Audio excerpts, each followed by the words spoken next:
So we're up and going. Yes. Okay. Welcome, officially. Good morning, officially. Welcome to those on the live. We're going to start. Father in heaven, thank you for the privilege we have to come together in this morning, studying these vital topics. We pray for your guidance. Pray your open heart. Give us clarity of mind. And Father, I pray these words also. Amen. You know, it's interesting. I was looking for a stock photo a while ago, and I typed in the term mind control, a stock photo website. I was curious what would come up. What did you think come up with the search term mind control? Probably some picture of the brain, you know, I don't know, hands reaching into the brain or something like that. You know what came up? Nearly every image had to do with media. The Google algorithm, website, stock image website is using, is coming with media-based images. They know it's controlled by the average media use, media use today, how many hours per day? Yes. 10 hours. Anyone wants to agree? 20? For some people, yes. It is. It's 8. Exactly. 8 to actually 8 to 12 hours. It's quite a range. And it's 3 hours per day of social media. 3 to 4 hours of social media. Not always. And young people actually are reading more. You know, it's almost the problems that they want to be awakened when they receive that. It's pretty sad. Social media. Children spend more time on electronic media than other activities. Young people, even more than that. Now, it really doesn't matter how much we can focus a lot on the statistics. The statistics are not the important part. The fact of the matter is, it doesn't matter if you use 20 minutes. You're using more than you would have used 40 years ago. Am I right? So it's easy for us to get stuck on, oh, how can they do that? And I think I don't do that. Well, that's not really cool. It is affecting us to some degree or another. We need to know how it's affecting us. Now, are there benefits of fire? I would now don't get an app, on your phone that tracks how much you're using. It will tell you how much time you spend on every app, all your free time for the day. The least is right. Right. Now, are there benefits to media? No. You have a very question of all. We're going to right on the live stream. I mean, it's free now for me wherever in the world to see right? What's that? I appreciate it, right? So there are benefits, but there are also damages. And so the question is, do the benefits outweigh the damage, or do the damages outweigh that? He said it's quite there. So I don't think we really need to highlight the benefits. We all appreciate those. Let's put on the negative effects of these of media in general. So let's talk about tech addictions. Media has an addictive power that is unimaginably strong.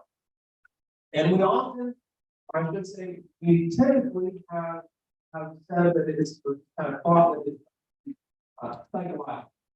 You know, you just need to get over it. So the reality is it is chemically impacting the brain in the same way that addictions and alcohol are.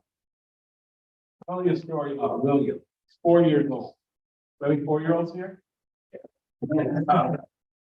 Now, one morning, At work for the mornings, William came to his dad's bed, woke his dad up, and said, "Daddy, I need the iPad." Need, not want. Well, his dad took William back to bed. Go back to sleep. Well, 7 o'clock in the morning, dad woke up and found the iPad. Then he found William in the computer playing games on that iPad, Saturday old. 2 hours. And this wasn't the first time. Yeah. And as a parent, people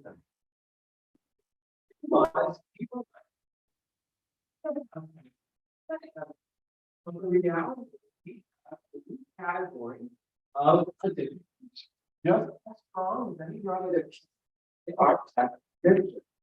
Father becomes addicted to iPad is quite a therapy. Children in the young sport are becoming addicted to smartphones, iPads, and logical treatments. This article written years ago, 10 years ago, went to Dr. Richard Graham, UK, who was started the UK's first technology addiction program. Parents are spending nearly $30,000 US to send their 4, 5, 6-year-olds to this treatment program, 30-day detox program. Wow. And he said, young technology as alcoholics and heroin addicts. Things don't finish. This is pretty serious. Don't forget what's going on. Finish the quote from yesterday. You wrote a book for those kids. You can get this on Amazon. It is incredibly eye-opening. I don't recommend it for young readers, but certainly parents and young people to read the book. It will make you stop. It's incredible how media affects the brain. And he says, I've worked with hundreds of heroin addicts. I can say that easier to treat a heroin addict than a true screen addict. Each parent, their children.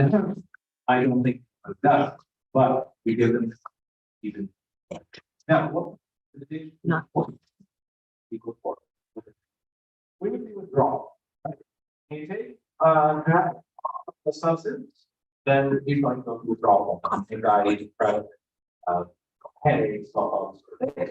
You find things that media. They did a study, they have 1,000 college go without their smartphone for 24 hours. They must have paid them, right? You know, how did they get 1,000 college kids to do that? I don't know. Anyway, after 24 hours, they were testing, they were monitored, tested, they found physical, actual symptoms, diagnosis of anxiety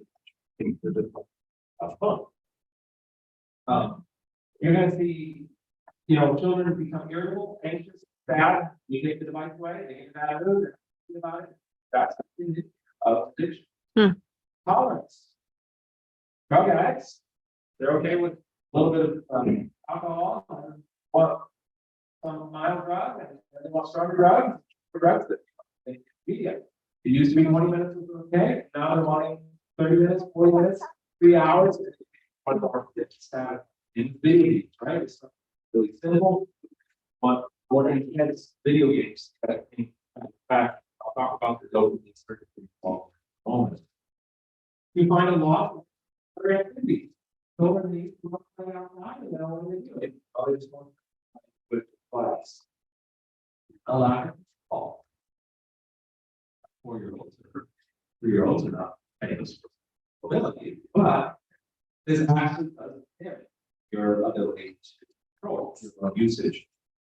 Deception or denial, lying about hiding their usage as an indicator of addiction.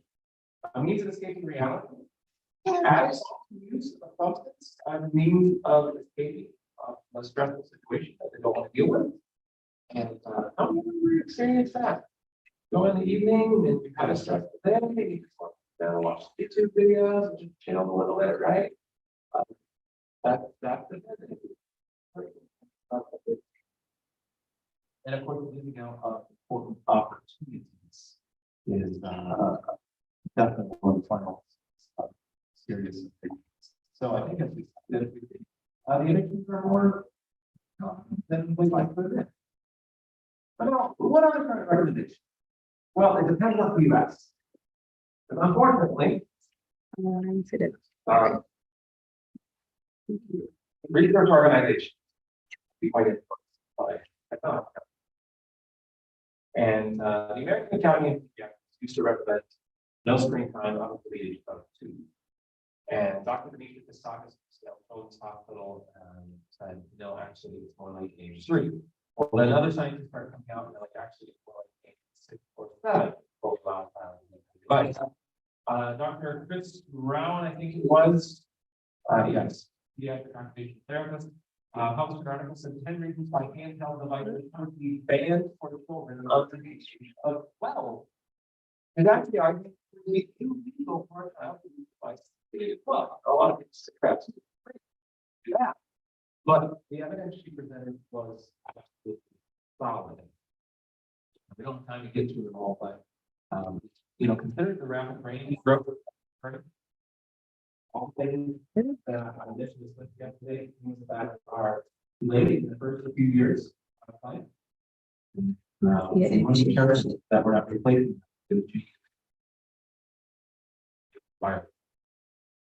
Movement. That's what we've seen this yesterday. Children are typically not very active when they're on their bikes. The negative effects of movement and sleep deprivation. They did a study out of Boston College, and they found 75% of children are chronically 75% chronically sleep deprived. Any guesses as to what percentage of children are okay, 75%. Any generation rating? Doesn't take scientists to figure that out. So the current recommendations, it does depend on who you ask, but we find more or less, age 10 or 12, where you're going to start allowing it, and then the important key to remember is after you start allowing media, it needs a tool. Making sense there? A tool and a, because what they will do is we hit that age 12, we're like, okay, now we're going to allow 30 minutes a day, an hour a day, whatever. And we just allow them to use it as a, use it to be back. That's really.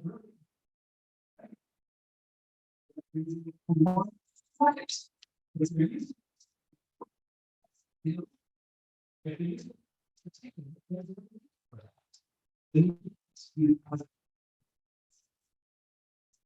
project to do some task like that, well then great, but it doesn't need to be used for entertainment.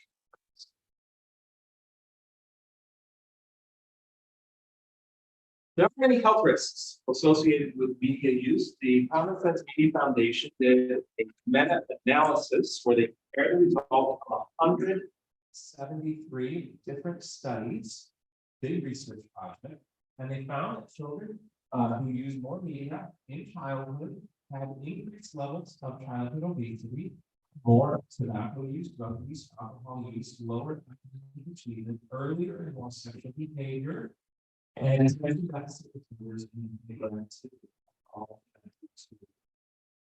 media use. Now, let's talk about something that affects not just children but adults too, and that is damage. We talked yesterday about the development of myopia. I want to say when you look at the IR.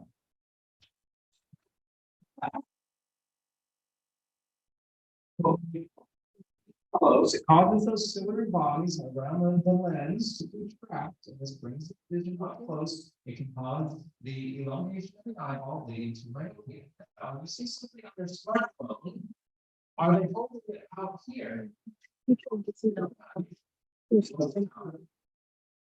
Almost on the body usually 16 inches. So the baby is close to the eyes. So outside. We saw that yesterday. Children need to be outside, anything that 10,000 watts for the development of the eye, prevent the development of myopia. But there's more. Something known as blue light. How many have heard of blue? Okay, this is becoming very well known now. Light exists on a spectrum. We have red over here on the right hand side. As we move across this spectrum, the wavelength of the light gets shorter and the energy levels go up. Anyone know what this color light is over here that you can't see? Black, yes. So what do we call it? I heard it. Ultraviolet. Okay. How many have gotten a sunburn before? Those of us lighter skinned ones have that on a regular basis. That's high energy. Okay. So blue light. Light. Obviously, you don't see it. But the problem is the way the screen is moving is it has a high concentration of this side of the light spectrum. Let me read it here. Okay. American. The light from our devices is short wavelength in red, meaning it has a higher concentration of blue light than the light. It's just how it's made, how it is illuminated with kind of a large amount of blue light. So we say, well, that. How does that affect the eye? Blue light is all the way to the retina, the inner lining at the back of the eye. And left have shown that too much exposure to blue light can damage the light sensitive cells retina. This causes changes that resemble those of macular degeneration. It leads to permanent vision loss. Notice what's happening here. Blue light actually, because it is a visible light, it bypasses the eye's natural filters. The eye's actually got the benefit to have ultraviolet light filters because that would damage the eyes otherwise. Amazing. I know, but this blue light bypasses the eye's natural filters and it burns into the retina of the eye, and it can actually damage. And notice permanent vision loss. I was doing a seminar in Bulgaria a while back, and a lady raised her hand. And she explained she's an eye doctor, she's a specialist in eye health, and she said, I just want people to understand something. The eye damages that we are seeing as a result of blue light are permanent. We have no treatment for them. So this is something to be considered quite seriously. Now I want to clarify something though, because blue light is not bad light. In fact, sunlight, especially in the morning, has a lot of blue light in it. This type of light helps us be alert. It helps us with our mood, helps cognition, memory, and it is vital for regulating the body's circadian rhythm. And here we find another problem. So you get up in the morning, you go outside, it's a bright sunny day, there's a lot of blue light you're getting through that sunlight, and your body says, it's time to wake up. What happens if you're going to bed? Spending time on that smartphone, your body says, blue light, time to wake up. But of course, it's time to go to bed. Now, a lot of people will actually notice that if they spend a lot of time on the screen before they go to bed, they often struggle to go to sleep as quickly, they won't sleep as well. But what the research shows is even if you think you're immune to it, even if you think you're exempt and it doesn't affect you, the fact of the matter is it does affect your sleep cycles negatively. I challenge you to try it. A lot of people don't realize that they're not sleeping well. A lot of people don't realize that they're not sleeping well. Give it a try. Take 2 weeks and don't use any media after lunchtime or at all if you can. Only in the morning, after midday, don't use it. You'll start sleeping better. You're like, wow, I never realized that I wasn't sleeping well. Give it a try. So, there's some factors to keep in mind here because I realize some of us have to work with media. I unfortunately have to spend quite a bit of time on my computer, consultations, writing, and stuff like that.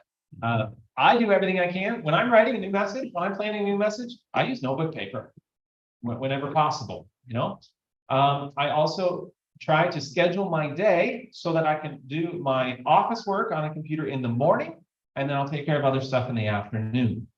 That's more active, is screen-based. Certainly, you can use the blue light filters. Most devices have those now, night filters. There's apps you can get for that also that turn it on automatically. That helps. It doesn't completely eliminate the problem, but it certainly helps if you have to be on the device in the evening. And you know what's fascinating? The color of sunlight changes throughout the day. In the morning, it has a lot of blue light in it, telling your body to wake up. And throughout the day, it shifts to a more yellow light. By the evening, we call this, photographers, any photographers here? We call this the golden hour in the evening, because golden hour, the light color has changed, preparing your body to go to sleep. God designed us to spend a lot of time outdoors. That's fascinating to me. Blue light affects the levels of sleep-inducing hormone melatonin more than any other wavelength. And so this is definitely something we need to consider seriously. Now, let's talk about interactive media. Because I've heard a lot, parents say, well, I got rid of the TV. You know, I don't let my kids watch movies, but we let them do educational games. Heard this? They're like, well, if it's educational, you know, or if it's interactive, it's okay. The reality is it's actually worse. A study article was written by Dr. Victoria Dunkley. Interactive screen time is worse than TV. You see, she did a lot of research on children who had various issues, learning disabilities and psychological problems, and a lot of different disorders she was dealing with. And she found that her number one key in treating these issues was to get rid of the media.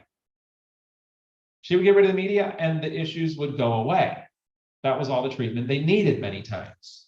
And so she started doing some experiments. She's like, well, okay, let's see which types of media are worse than others. Let me take away the TV, but allow some use of the cell phone. Let me take away the games, but allow them the TV, stuff like this. And she started realizing that the television was nothing compared to video games and computer use and things like that.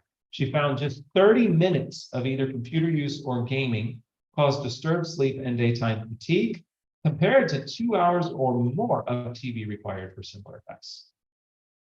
Are we catching this? The computer use or the gaming was 4 times worse than just sitting and watching TV. The very interactiveness is overly stimulating to the nervous system, especially a developing one. Once the arousal stress cycle becomes chronic, it will eventually cause damage to the nervous system, and mere moderation of this screen time is often not sufficient to interrupt this vicious self-perpetuating cycle. Notice, mere moderation is not enough. I hear it a lot. Parents are like, well, we're going to reduce it a little bit. If your child has problems with the media, if they're exhibiting symptoms of media-related issues, just reducing it a little bit is not going to work. You're going to have to cut it off completely for at least a period of time. I'll talk more about that in a minute here. But while we're on the topic, let's talk about video games. I hope there's not a single family here that allows any type of video game into the home. We need to realize how incredibly dangerous this is on many levels. Let's just think about this from a Christian perspective. Are they useful? Do they help us toward heaven? Do they teach us valuable life skills? I think they're just a waste of time. But from a physiological standpoint, let's talk about this. Do you know game designers actually hire medical professionals to help them design the games? Not to make it more healthy, but to make it more addicting. Listen to this. The developers strap beta testing teens, in other words, the teenagers who are testing the games, they attach various things to their body and measure certain responses in their body. They test them with galvanic skin responses. Any medical professionals here know what that is? Nope. It measures stress in the body. EKG and blood pressure gauges. If the game doesn't spike their blood pressure to 180 over 140, they go back and tweak the game to make it have more of an adrenaline rush effect.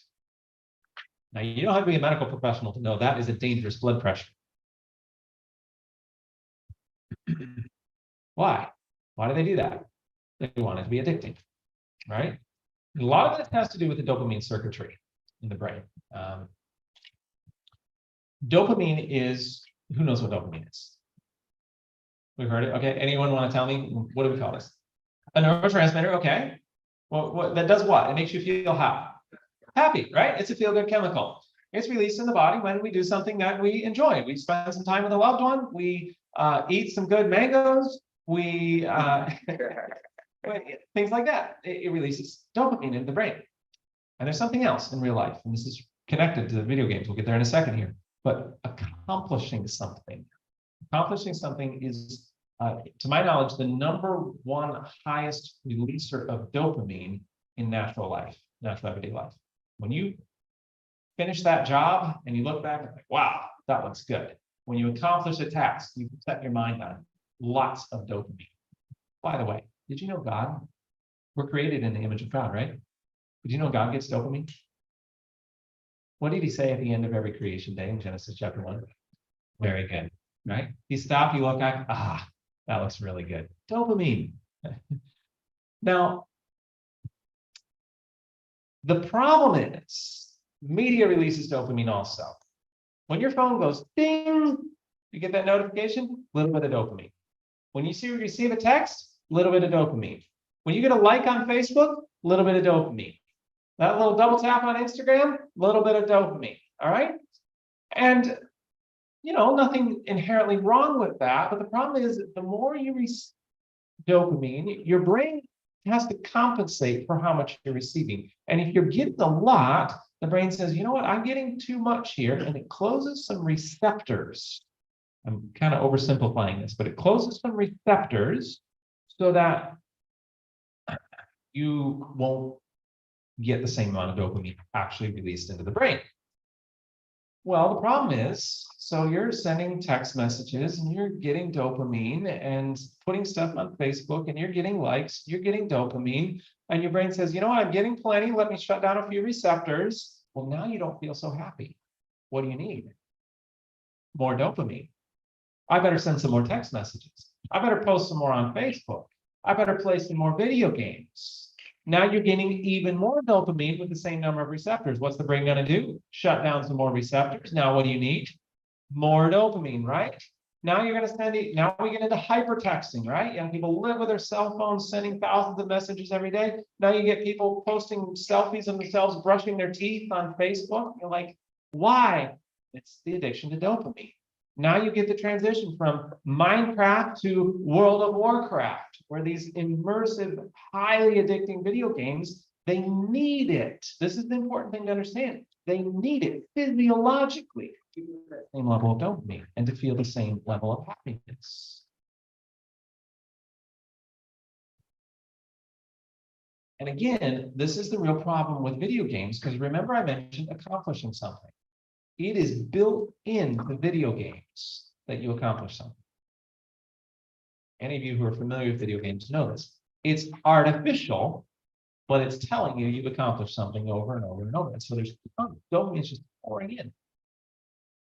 And it starts very simply. Brad Huddleston in his book, Digital Cocaine, wrote, you know what the most dangerous video game is? Anyone want to guess? What was that? Fortnite? Minecraft. Exactly. Minecraft. You're like, come on, that's so simple. It's just, digital Legos. It starts the brain on this process of addiction, and it's almost impossible to escape. There's a reason that this is a multi-million-dollar industry for Microsoft, the Minecraft games. And so the key, of course, is to avoid it completely.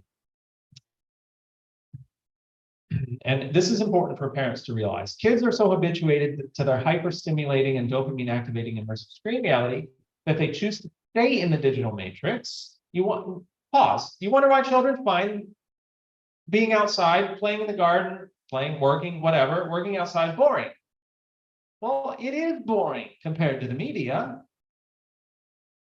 The reason why this is more powerful on children than adults, this is important, parents, is that children still don't have a fully developed frontal cortex, the part of the brain that controls executive functioning, decision-making, and impulse control. Children can't regulate their own usage. They don't have that area of the brain developed yet. So whose responsibility is it? It devolves on the parents, of course. Children don't have the impulse control and consequential thinking parts of their brains developed. Adding to the problem, research shows that both drug use and excessive screen usage actually stunts the frontal cortex and reduces the gray matter in that part of the brain. So not only are games addicting, but that addiction perpetuates itself by negatively impacting the part of the brain that can help with impulsivity and good decision making. A masterful plan Satan's come up with. Do you see it? Using these games is killing the very part of the brain that would help you regulate your use of that device. And so you have to get more and more and more, and you just sucked into it. So what do we need to do? The key is to prevent your 4, 5, or 8-year-old from getting hooked on screens to begin with. That means Lego instead of Minecraft, books instead of iPads, nature instead of TV. We call this something better. The watchword of true education. You've got to replace it with something better. Now you may be saying, okay, what if we already have the addiction? What if we're, it's one thing to prevent it. Encourage your parents with young children, prevent it, don't let it get started. But what if you're dealing with a situation where you already have that addiction? There are several steps you can take. I actually have a little video about it. You can find it on my channel about overcoming this media addictions. But one of the first things to do is to actually cut it off completely for a period of time. About 28 days, around a month, is the recommended period of time. Remove media completely, and I mean totally. Any little bit that you allow is just going to feed that addiction cycle again. You've got to restart the brain. And if you're dealing with a serious video game addiction, then you may need a period of withdrawal. But I'm guessing there's nobody here with that level of 40 plus hours a week addiction. But regardless, take a period of total detox, replace it with something else. This is key. You've got to replace it with something else. You can't just remove it and expect the kids to find something else to do in its place. Replace it with something better. Find an activity, find a hobby, find something they enjoy doing, spend time together as a family, invest in relationship, all these sorts of things, right? Very good and rigid schedule really helps with overcoming addictions. So knowing what to expect throughout the day really helps with addictions. Healthy diet, any artificial additives in food, sugar, refined foods, oil, refined flours, refined grains, things like this, all of this will make it more difficult to overcome an addiction. And of course, trust in divine power, because that is our only hope in overcoming these things. You can talk to me later or watch that video on our channel, our YouTube channel, if you want more info on that. But let's talk for a few minutes about attention deficit disorders. Media, along with, I talked yesterday about the early schooling, that's very connected with attention deficit disorders, but media also very, very strongly connected. There's a lot of research. And probably one of the most significant connections is merely the fact that it is designed to hold attention. Media is designed to hold attention. And you say, well, what's wrong with that? Well, the problem is the media is holding the attention, you aren't. You're not developing the habit and the practice of holding the attention yourself. Something's holding it for you. Much of the early development of physical and mental skills and other foundations of the brain comes from experimenting and solving problems with real-world materials. The long-term outcomes of forcing children's attention unnaturally may have even more serious implications than we have realized. Notice, forcing their attention. In other words, they're not the ones holding the attention for themselves. Most children's programs are planned with an eye to capitalizing on these involuntary responses. She's speaking here of the involuntary responses of the brain. And this is interesting. There are 3 things that grab our attention. Well, there are several things, but 3 things in particular that we are designed that will grab our attention. Bright colors. Wonder why advertising has bright colors. It grabs your attention. Quick movements and loud noises. Okay? Now, if I'm standing here talking, and all of a sudden, over there in the corner, boom, and got your attention, didn't I? And a mouse ran across this podium here, what would you do?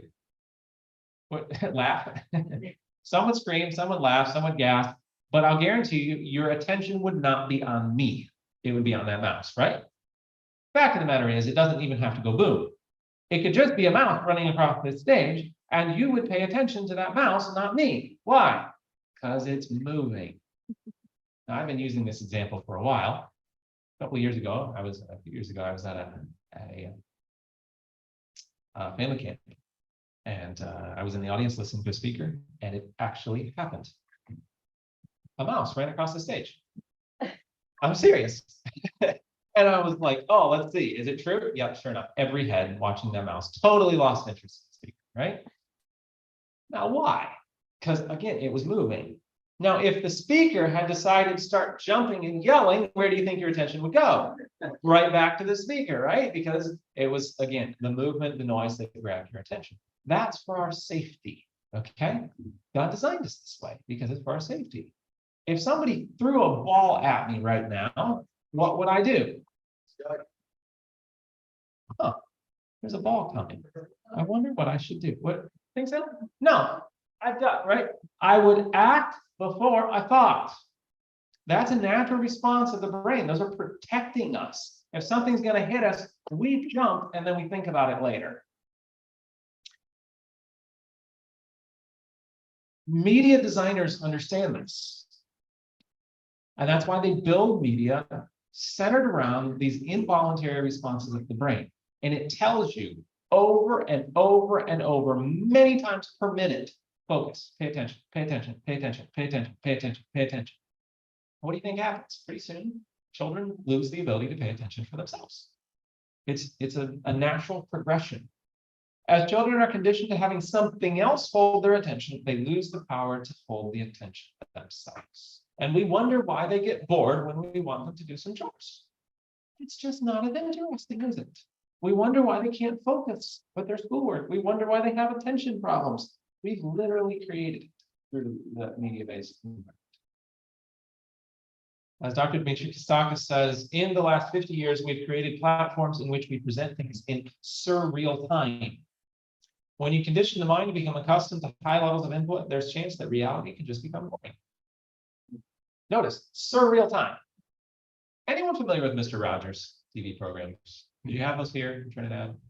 No, okay. Oh, you did? Okay, so some of the older generation. Now, Mr. Rogers, I didn't grow up on it either. I didn't have any TV growing up, but in my research, I've come across it. Mr. Rogers was an interesting fellow who wanted to have some TV programs that were friendly for the children and yet not all fast-paced. Today, people would think that they were incredibly boring. But Mr. Rogers sat down and had the conversation. Hi, children, how are you doing today? Hey, we're going to go out for a walk. We're going to go to the restaurant. I remember there was an example I saw.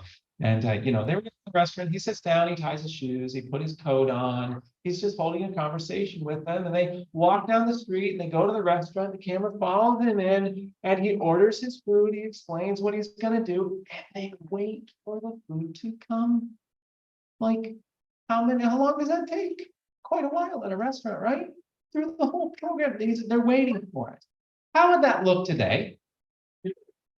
Yeah, boring, right? How would they do a scene of someone going to a restaurant today? Hi, kids, welcome. Boom, something happens. All of a sudden, he's sitting there with his food, right? That's surreal time. And of course, reality is going to feel pretty boring.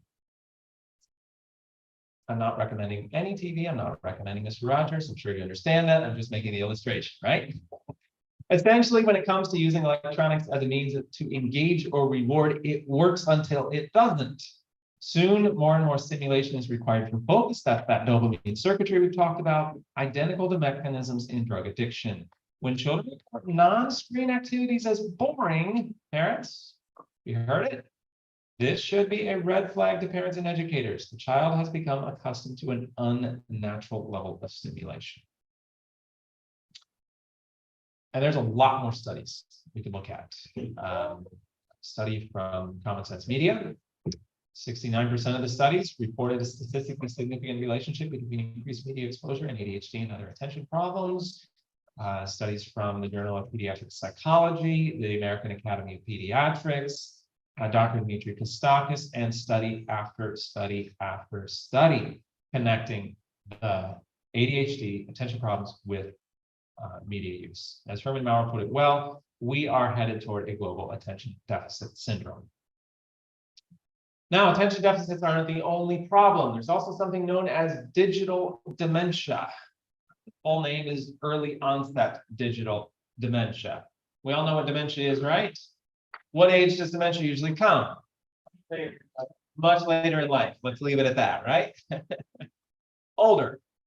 Now, they started noticing, it was first discovered actually in South Korea, which has the highest smartphone ownership in the world. They started noticing young people exhibiting symptoms of dementia.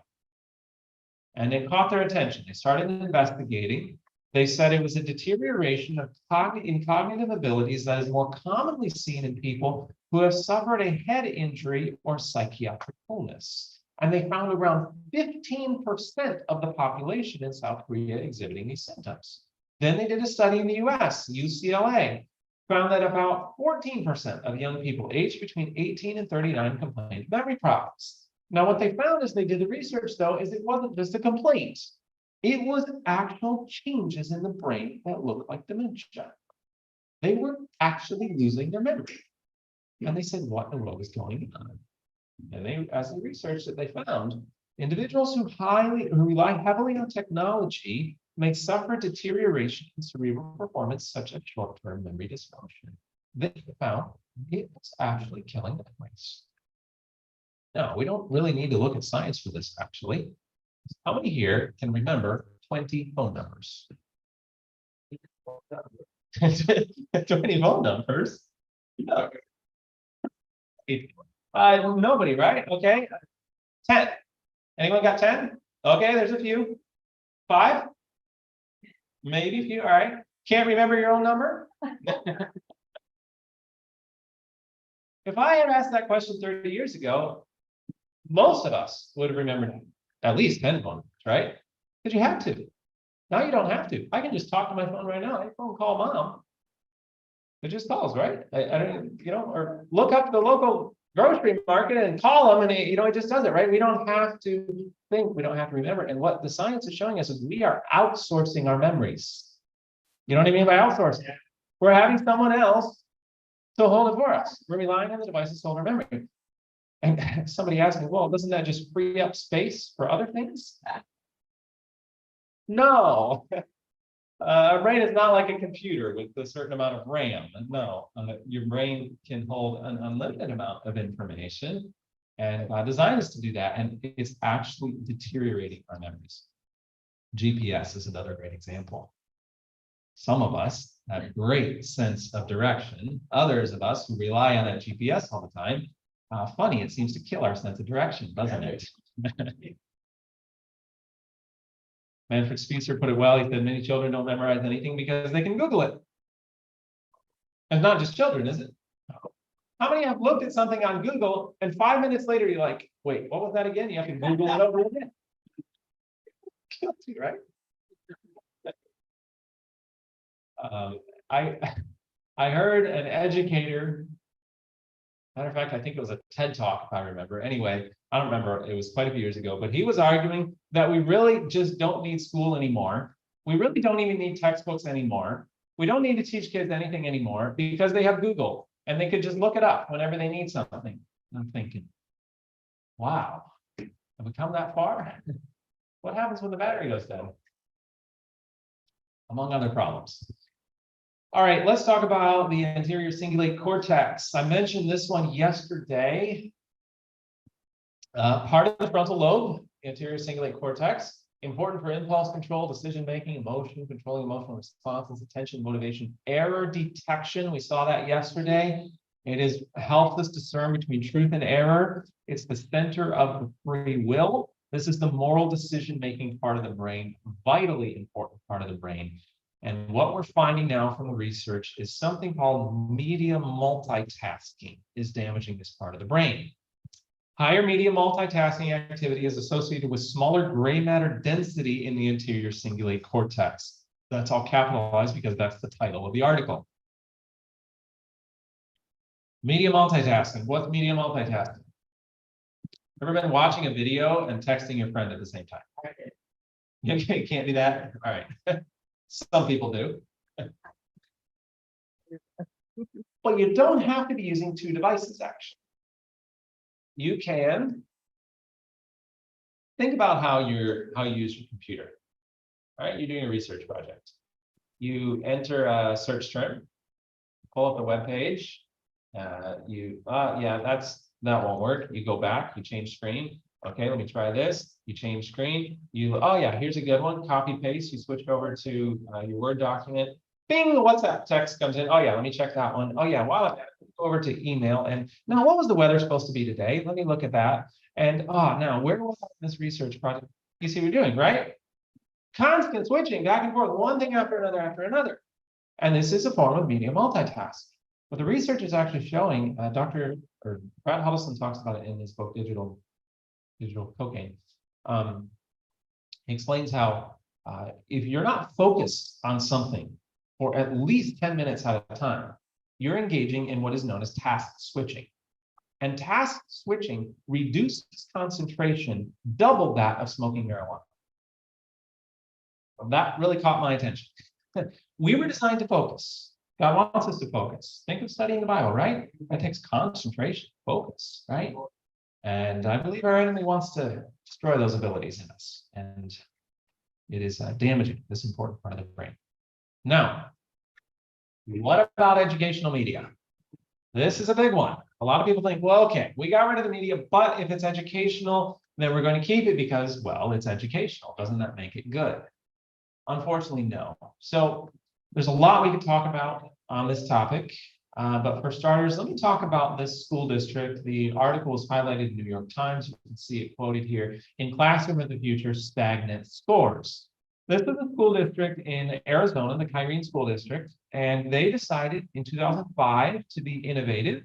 And they have spent at the time of the writing of this article, they had spent $33 million on educational media for their classrooms, with an additional $47 million proposed to go on the budget to spend on educational media.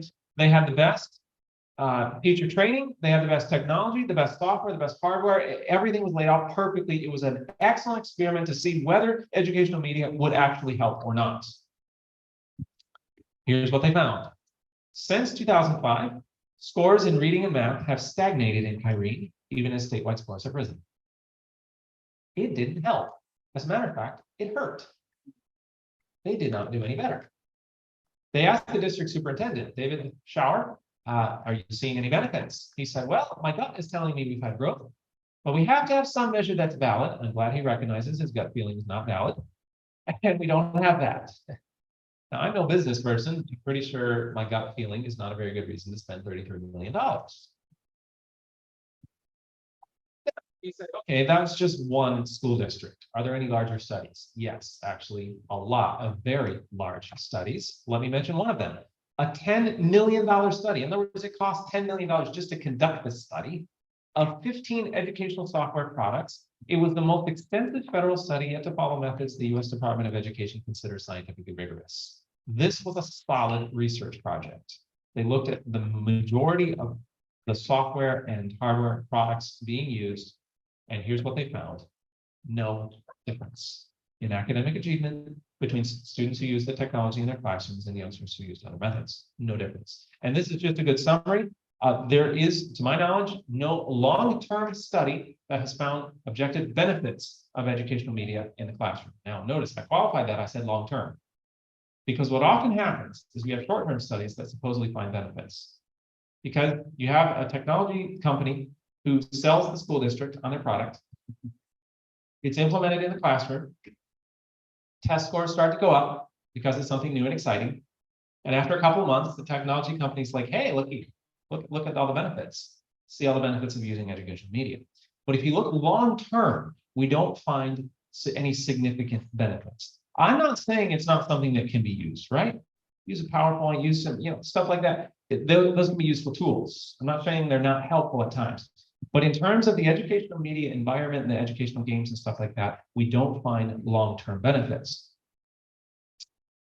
And I find it interesting also, notice they found no difference. Now, what were they comparing here? They were comparing the traditional classroom, students bored silly, with an educational media environment, and they found no difference. Now, what if we had a third category? We have some teachers here.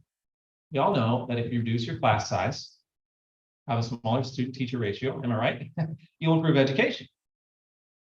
What if we compared What if we had taken that same amount of money that we're spending on educational media and we hired more teachers? See a benefit? Absolutely.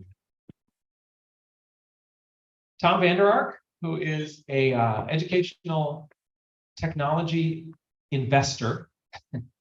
Now, if you're investing in something, and someone asks you about that product, what are you going to say about it? Oh, it's terrible. Don't buy it. No, you're going to come up with some way to sell them on that product you're investing in, right? Because you make money off it. They asked this guy, who's an investor in education media. He said, well, the data is pretty weak. It's very difficult when we're pressed to come up with convincing data. At least he was honest. But if anybody's going to come up with good reasoning as to why we should use, it's going to be this guy, right? He's got a vested interest. Larry Cuban, Stanford University, there is insufficient evidence to spend that kind of money. There's no body of evidence that shows a trend line, speaking of educational media. Now, it's interesting to do a comparison. I want to mention another school system. Some of you perhaps have heard of them, the Waldorf schools, also known as Rudolf Steiner schools. I'm not advocating for them. They have some ideas I wouldn't necessarily agree with, but it makes a good contrast because these schools have an interesting philosophy. They believe that children should be involved in play, in artistic work, songs, games, stories, outdoor time, practical tasks, cooking, cleaning, gardening, a lot of useful, really great things, right? And they even say the classroom is intended to resemble a home with tools and toys usually sourced from simple natural materials that lend themselves to imaginative play. It's a pretty good program. And what's really interesting is they have a no media use policy. Until the 8th grade, their students don't use media for their education. And they discourage in home media.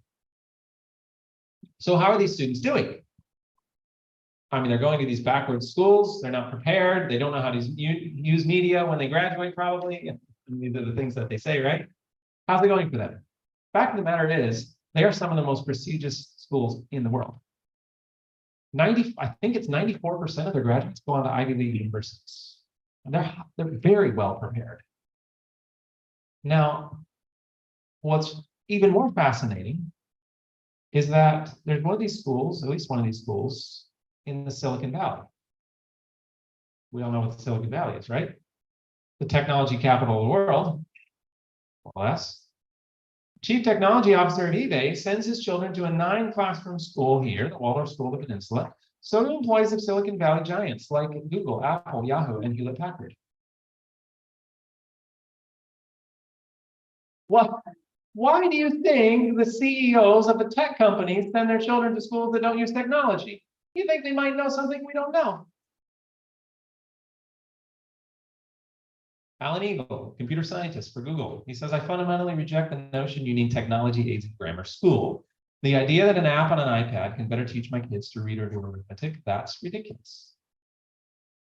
CEO of 3D Robotics, Chris Anderson, says, my kids accuse me and my wife of being fascists and overly concerned about tech. And they say that none of their friends have the same roles. Well, that's because we've seen the dangers of technology firsthand. I've seen it in myself. I don't want to see that happen to my kids. They know what it's doing. Steve Jobs, Apple Computers, we know that name. At one point, I don't know if you remember, I don't know if it happened here in Trinidad, but Apple was doing this massive push to get an iPad in the hands of every student because supposedly this would fix education. I think it was going to fix their bank account more than it was going to fix education, but that's beside the point. Now, they asked Steve Jobs, well, how do your kids like the iPad? You know what he said? They haven't used it. We limit how much technology our kids use at home. The ones promoting it as fixing education, they don't let their own children use it. Does this give us a little bit of insight into the motivation involved? Now, of course, the argument is made, well, how will they learn to use it? How will they learn to use it? How many of us have ever seen a 4-year-old come along and teach his grandpa how to use the device? I mean, it's designed to be easy. You don't need the training. Back to Alan Eagle, that computer scientist for Google, he says it's super easy. It's like learning to use toothpaste. We didn't have to go to school for that, did we? At Google and all these places, we make technology as brain dead easy to use as possible. There's no reason why kids can't figure it out when they get old. And fact of the matter is, you can teach them now, and 10 years when they graduate, it's going to be something totally different, right? You can't even keep up with the technology. So it's, again, educational media from a research standpoint is just not beneficial. It's not helpful. And furthermore, we have all the dangers that we've just been talking about to consider also. Not beneficial. Now, before we close, let's consider the fact that we're distancing our children from reality. Children need experience in real life to be able to comprehend reality and to develop an understanding of cause to effect reasoning and things like this. Children learn to tie shoelaces later than ever before. Today's children now learn how to operate complex technology long before they know how to tie shoelaces. Who remembers learning to tie their shoes? Wasn't that a milestone? Yeah, I mean, it's just so fun for children. Now it's happening later than ever before. And again, we're separating children from reality. Children develop their sense of what's real and what isn't, what psychologists call reality testing, between the ages of 3 and 10. If they are exposed to reality blurring imagery during that key developmental stage, it compromises their ability to discern reality. Kids' brains develop during key developmental windows when they engage their active imaginations in such things as creative play. Kids who are just passively stimulated by a glowing screen don't have to do the neural heavy lifting to create those images. The images are provided for them, thus stunting their own creative abilities. And I think of that statement that says, the more quiet and simple the life of the child, the more free from artificial excitement and the more in harmony with nature, the more favorable it is to the physical and mental vigor and spiritual strength. And simple. You see what's happening as we feed it to children. As I heard it said, it's pre-baked creativity. Somebody's already thought it up.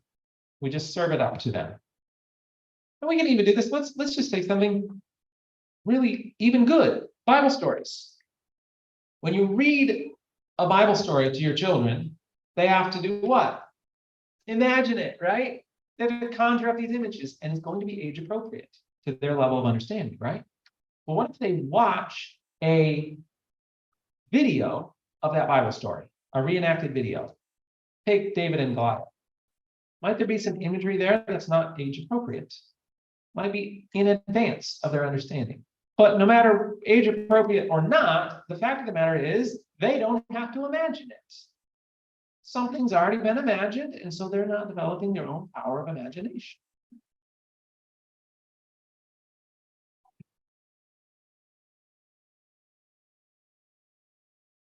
And I dare say we can even run that risk with too many crafts and coloring books and things like that. I mean, these are helpful things, children can do, especially in situations like this, right? But we need to be careful that children have a chance to develop their own imagination through creative play, through work, things like that, telling stories. The Hebrew method of education is a fascinating one. It was very oral based, as parents would just tell these stories to their children. It's good for the children. They have to develop creativity and imagination. Do you think it's good for the parents also? I think it's good for the parents who have to invent exciting ways and employ their own imagination in conveying these messages to their children, these stories to their children in a way that it will be passed on generation after generation. And we've lost that now. All right. Did you know a study found parents spend an average of 3.5 minutes per week participating in meaningful conversation with their children? I thought that was a typo when I first read it. I'm like, surely that's per day. No, per week. Per week. Meaning, the key word here is meaningful. I remember someone who was saying how they were an adult, but they said when they were a child, their parents would always want them to spend time with them. And she said, I never wanted to because they're like, come talk with us. And she's like, you're not talking, you're watching TV. And they would just sit around, watch TV, and mutter something to each other. That's not meaningful conversation, all right? So they're not counting that in the statistic. They're talking about actual engaging in one-on-one or at least a meaningful conversation. But still, an electronic machine of whatever description does not engage in two-way conversation. Children need to become competent communicators. There's different types of interaction, right? This is much better. They need to hold things, handle things. It needs to be three-dimensional. And certainly, again, consider that screen versus the reality. Let's think about the way it used to be. Now, you tell me if this is right here in Trinidad. I have a feeling it is. It used to be you played outside. Children played outside. They got plenty of physical exercise. They helped with the daily work inside and out. They learned by exploration. They experienced real life consequences. We're really missing out on that these days, aren't we? And learned with pencil, paper, textbooks, and a human teacher. This used to be childhood, right? But unfortunately now we've pushed it aside. We've replaced it with media. Instead of playing outside, they're playing on a smartphone or a tablet. Instead of getting physical exercise, they're sedentary. And this has major impacts on development. They help with the daily work inside and out. Now, you've replaced it with screen-based entertainment. They learn by exploration. Now you spoon feed them creativity, like we just talked about. Experience real life consequences. Now you just press reset. Control Z. You don't feel real consequences. And this is a bigger deal than we think.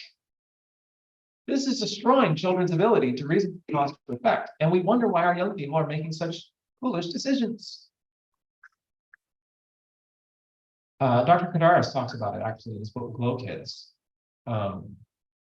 He talks about how a lot of the shootings that have been done, especially in the US. At the time that I was looking into it, it's been a couple of years ago, 3 or 4 years ago. But at that time, 100% of the mass shootings that have been done in the US were done by video gamers. 100%. I'm not saying playing a video game makes you into a mass shooter, but I'm saying there's a connection there, right? And Dr. Kadaris talked about one example of a young man who had killed a bunch of people and was apprehended by the police, taken into custody. And as they looked into his life and interviewed him, he felt genuine remorse for what he had done. He really felt sorry for what he was done. He was sincere.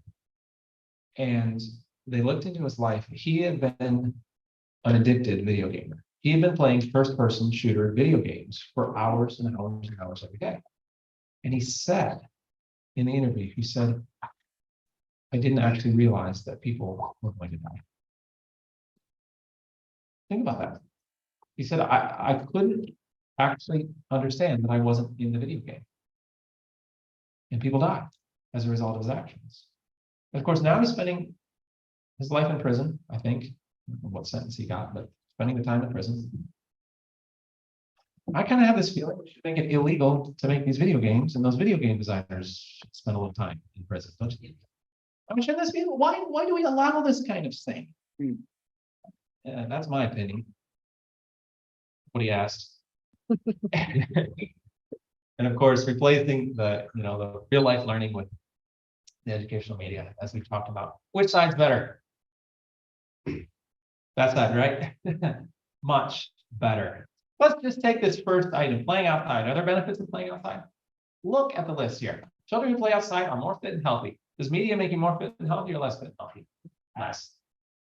Children who play outside have stronger immune systems. Did you know media use screen time actually lowers your immune system through the way it interacts with your body? It's incredible.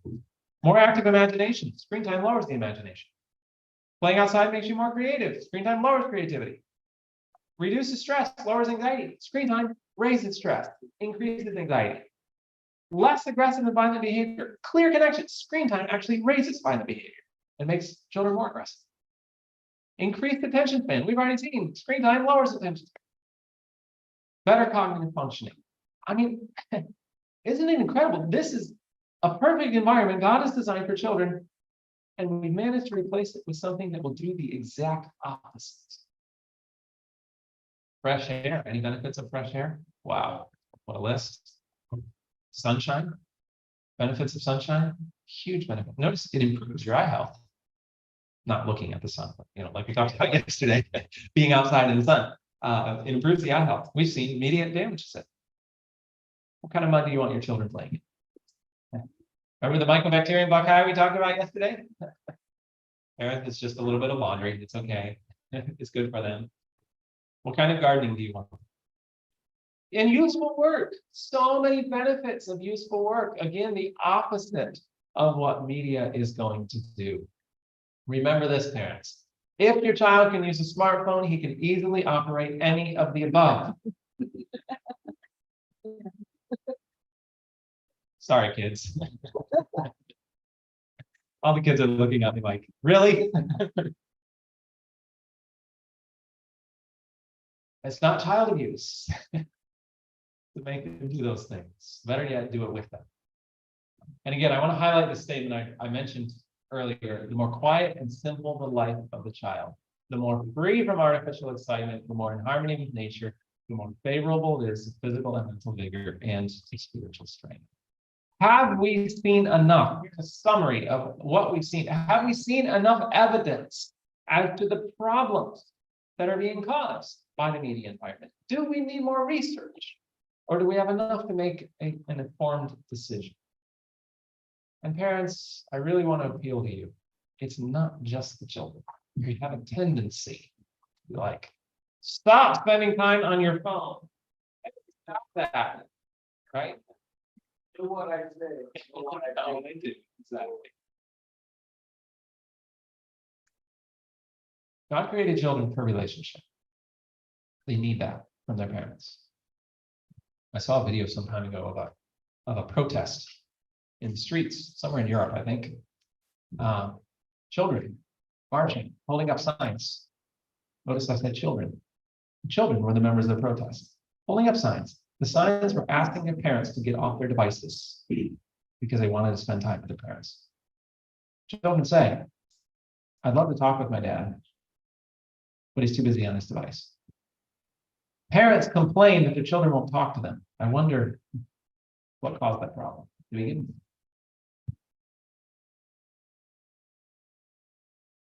And I get a lot of requests to address this topic. This is probably one of my number one most requested topics. Can you come and talk about media? And of course, I'm happy to do that. But I've been thinking about it, and I had a conversation a little while ago with another friend who talks a lot about media. And he said the same thing. He said, this is the one people are always requesting.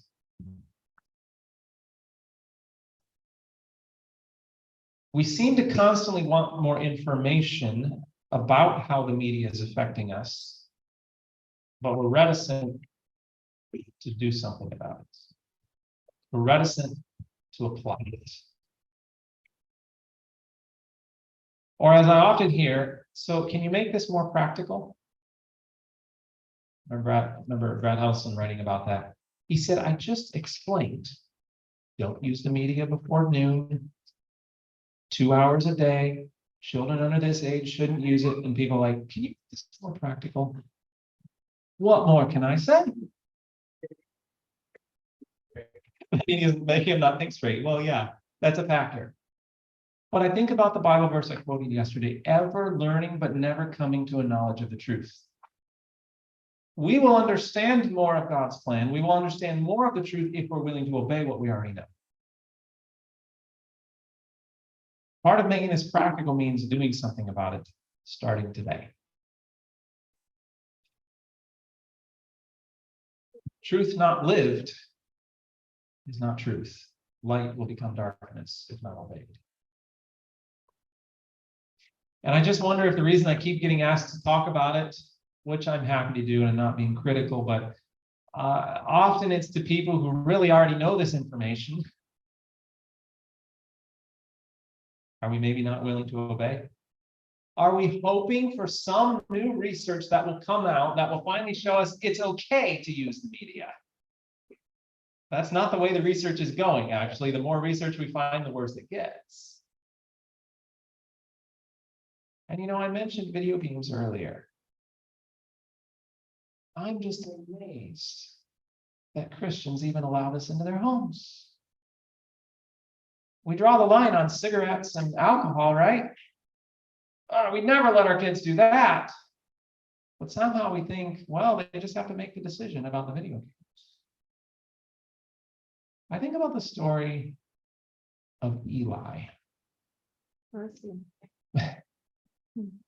Because you know what happens often is parents propel their children up to me and they're like, Joshua, can you please talk to my young person about the dangers of media? I want them to make a better decision. I say, no, actually, look over the head of that child. It's you that needs to make the decision. We read, if the mother fails in her duty to instruct, guide, and restrain, her children will naturally accept the evil and turn from the good. Notice 3 steps: instruct, guide, and restrain. You see, we don't have any problem instructing. That's easy. We can do lots of teaching, lots of guiding. Don't do this, do that. But when it comes to restrain, that's an uncomfortable one, right? They have to go together. You've got to have all 3. I mentioned Eli. Let's just think about Eli for a minute here. Some of you read the book Patriarchs and Prophets. Talks about the story of Israel, Eli. Eli was a priest and judge in Israel. He had the highest and most responsible positions among the people of God. As a man divinely chosen for the sacred duties of the priesthood, set over the land as the highest judicial authority. He was looked up to as an example, and he wielded a great influence over the tribes of Israel. But although he had been appointed to govern the people, he did not rule his own household. We remember what happened with Eli's sons? Eli was an indulgent father, loving peace and ease. Who loves peace and ease? Nothing wrong with that, but it's what you do with that. He did not exercise his authority to correct the evil habits and passions of his children. Rather than contend with them or punish them, he would submit to their will and give them their own way. Instead of regarding the education of his sons as one of the most important of his responsibilities, he treated the matter as of little consequence. God had said of Abraham, I know him, that he will command his children and his household after him, and they shall keep the way of the Lord and do justice and judgment. But Eli allowed his children to control him. The father became subject to the children.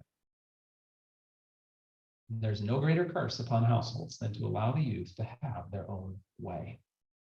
Ooh, think about that. When parents regard every wish of their children and indulge them in what they know is not for their good, the children soon lose all respect for their parents and all regard for the authority of God or man, and are led captive at the will of Satan. The influence of an ill-regulated society is widespread and disastrous to all society. Ill-regulated family. It's widespread and disastrous to all society. It accumulates in the tide of evil that affects families, communities, and governments.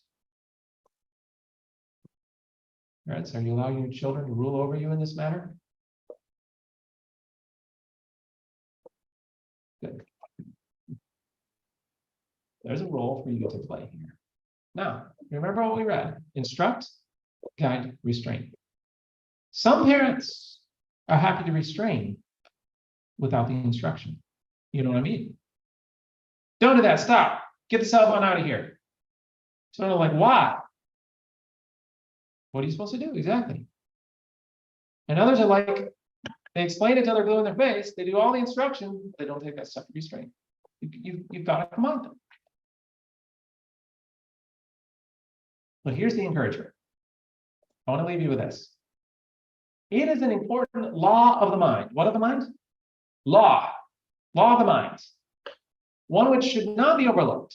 That when a desired object is so firmly denied as to remove all hope, the mind will soon cease to long for it and will be occupied in other pursuits. But as long as there is any hope of gaining the desired object, an effort will be made to obtain it. You know what science calls this? Neuroplasticity. Learning a new habit. It's easier to learn a new habit if there's no hope.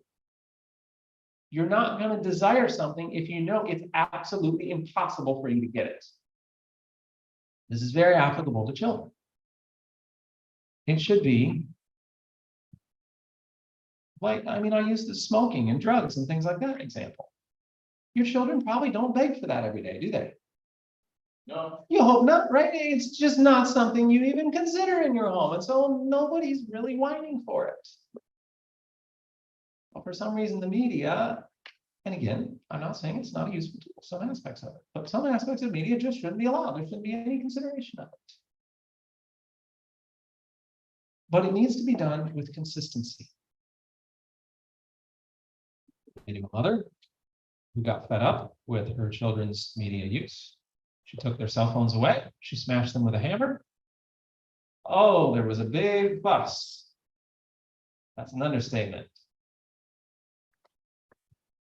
Wailing and gnashing of teeth. But you know what? A month later, those kids had cell phones. What happened?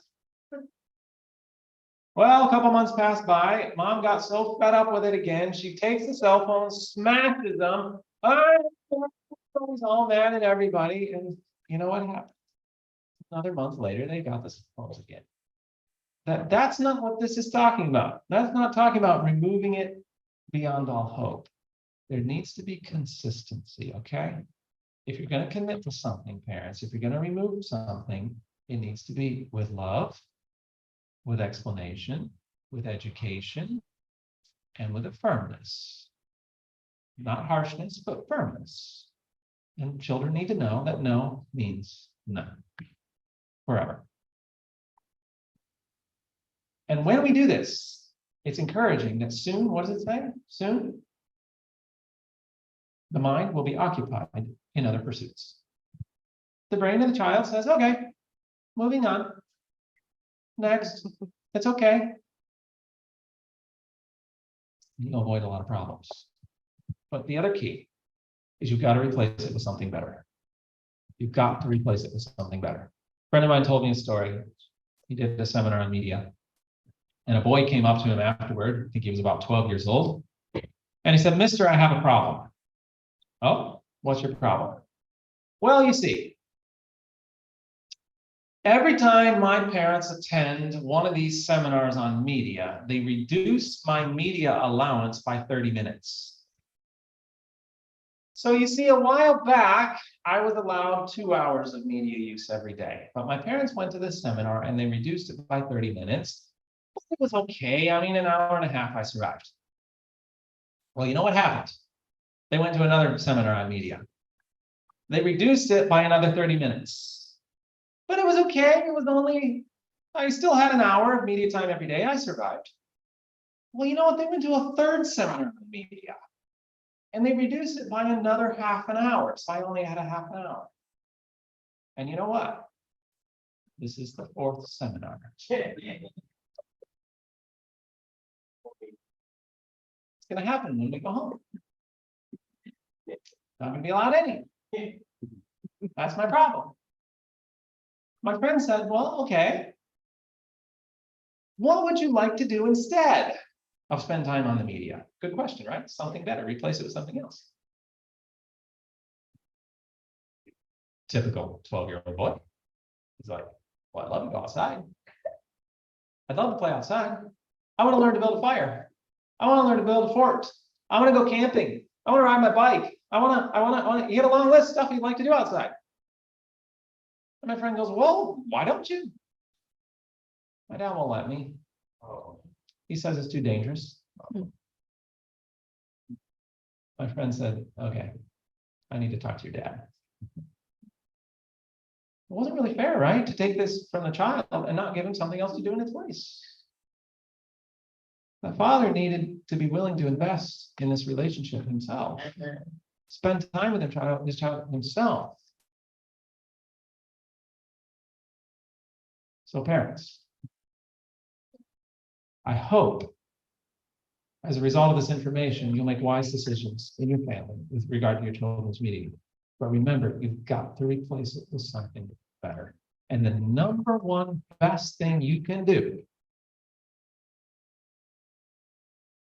to replace it is relationship. Relationship has power to heal the mind from addiction.